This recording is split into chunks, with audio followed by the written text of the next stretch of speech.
Hi, everybody. A devotional thought for today on Good Friday.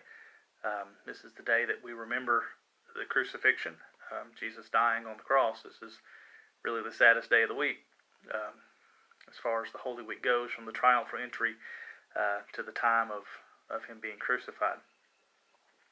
I ask this question of everybody watching this. Have you ever thought, I am all alone? Have you ever thought that, man, just wondered, God, where are you? You just feel like you're 10,000 miles away.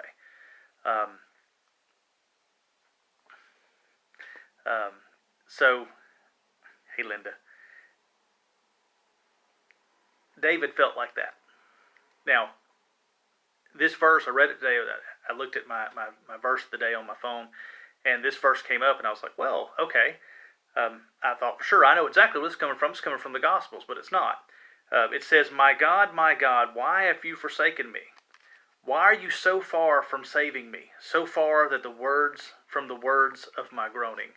This is David in the Psalms. It's Psalms chapter 22, verse 1. He says this. Now, God has told us, I will never leave you nor forsake you. And all this is leading up to, this is the important point I want to show you. You know, the question has been asked, well, what does Jesus know? Well, Jesus has been through everything that you've been through, everything you could possibly think of that you've gone through.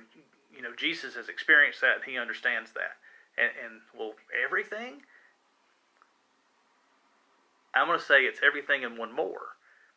Because when Jesus was on the cross, some say he was quoting this verse, but Matthew chapter 27, verse 46, about 3 p.m, Jesus cried out in a loud voice, Eli, Eli, lema, and I can't pronounce that word, sabachthani, which means, my God, why have you forsaken me? In the moment that Jesus was on the cross, he took all of the sin on the world on his shoulders. He took all of our sin on himself. And what separates us from God is sin. And in that moment, God could not look upon him. Never in your life have you ever been at any time that God has forsaken you, that God does not see you, that God is not there for you. Never, we may feel like it, but never in any time in our lives is ever God so far away, because Jesus paid the price on the cross. And he went through something that we can't even begin to comprehend, in that he was one with God. He says I'm one with the Father. If you've seen me, you have seen the Father. But in this moment, he's not. In this moment, God has forsaken him. In this moment, God turns his back on him. Jesus went through everything we could go through, plus some. Plus some. Today, as you remember the crucifixion on the cross, we can watch movies that try to depict historically what the punishment would have been, the physical torture that was done, the physical damage done to Christ, and that's horrific. It is absolutely horrific. I watched a movie, The Passion of the Christ. I've watched it one time, and I cannot watch it again. It's a good movie. I can't watch it again. To think what my Lord went through for me on what we celebrate this day on Good Friday.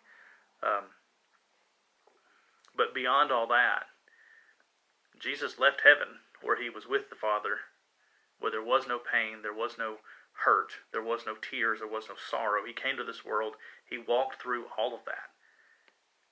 And in the end, something that will never happen to us happened to him. God turned his back on Jesus. He went through all of that for us. What an awesome thought. So as you go through the day, as you remember what the day is, Good Friday. I remember when I was a kid, Good Friday means we got to get out of school. So that was a good Friday. I don't have to go to school today. And this is, we're coming towards a time of celebration, but this was not the day of celebration. This was the day of mourning, and this was the day of sorrow. So as you remember today, remember what Christ went through on this day for you and I. It is awesome. And if you ever think that God doesn't love you, just go back and look at this one more time. This is love. This is the ultimate love that was given to you and I praise God for it. Thanks, guys. See y'all.